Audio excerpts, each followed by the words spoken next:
guys, CRNA guy here. Just wanted to talk to you about your first 100 intubations. What should you be concerned about? What should you be thinking about? So the biggest thing when you're learning to intubate, doesn't matter if you're a student nurse anesthetist, if you're a respiratory student, if you're a resident, if you're a medical student, ER resident, whoever it is. Biggest thing when you're learning is that you don't cause damage.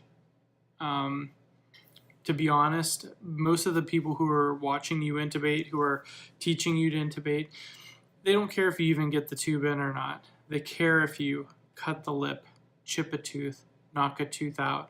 Those are the things that they really care about. Because even if you get the tube in, but if you bloody the hypopharynx, it's not really the best thing for the patient. Anybody could probably get the tube in, you know. So we're not really concerned as much about you getting the tube in as we are is just you not causing harm. I would have to look at it, but the last thing I knew, dental stuff, chipped teeth, knocked out teeth, is the #1 form of litigation against anesthesia professionals.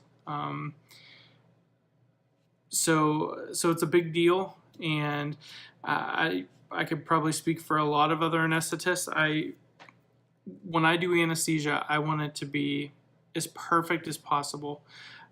You know, many of you probably remember days in the ICU, or the sort of the principle from the ICU that, you know, you might have saved the patient's life overnight, but if you don't have them nice and tucked in and looking good in the morning when the family comes in, the family feels like you're not taking good care of the patient. And it's the same kind of thing. You may have taken excellent care of the patient. You may have saved their life multiple times or whatever during the surgery, but if they walk away with it with a chipped tooth or a knocked out tooth, or like I said, even a fat lip, I mean, that's the stuff that people notice. Even like if you rough the teeth up a little bit, that's the kind of stuff that people noticed. And even I, in my own practice, you know, there was a long time where I never used a stylet because, quite frankly, you don't need it most of the time.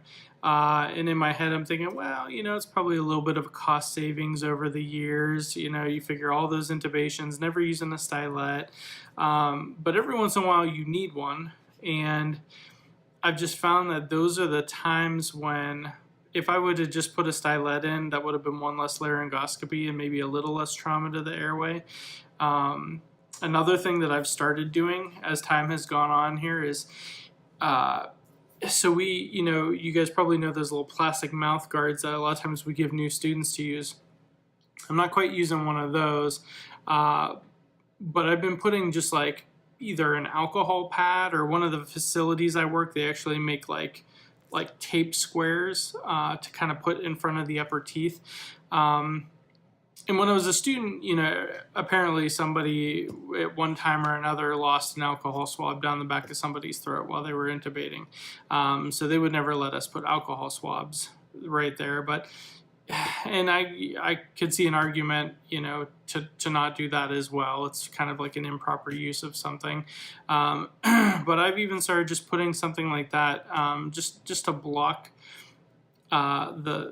just to put a barrier in between the contact of the blade and the teeth, because even if you just rough somebody's teeth up a little bit, they'll notice that afterwards.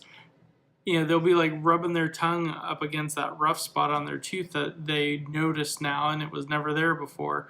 So I don't know. First 100 intubations, just be gentle. That's what I tell my students all the time. Just be gentle. No one cares if you get the intubation. You're going to have hundreds more to practice and get good at doing it. But just be gentle. You know, this idea of being gentle and being careful and sweeping the upper lip out of the way as soon as you get the scope in the mouth, and every time before you lift again, making sure that lip is out of the way. Those are the things that, as an anesthetist, you do all the time. They become second nature. You are always pretty much being a gentle person intubating. there's not as much emphasis on it because it just becomes second nature.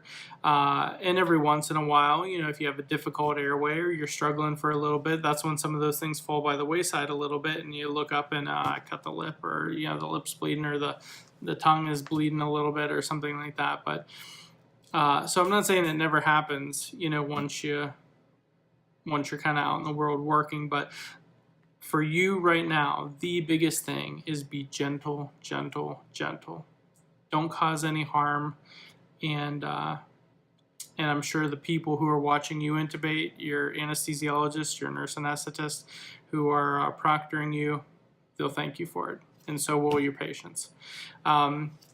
If you like this video, please like, subscribe, tell somebody about it. And let me know if there's any topics that you'd like me to go over, anything you'd like me to talk about, and I'll try to make a video about it. Okay, thanks.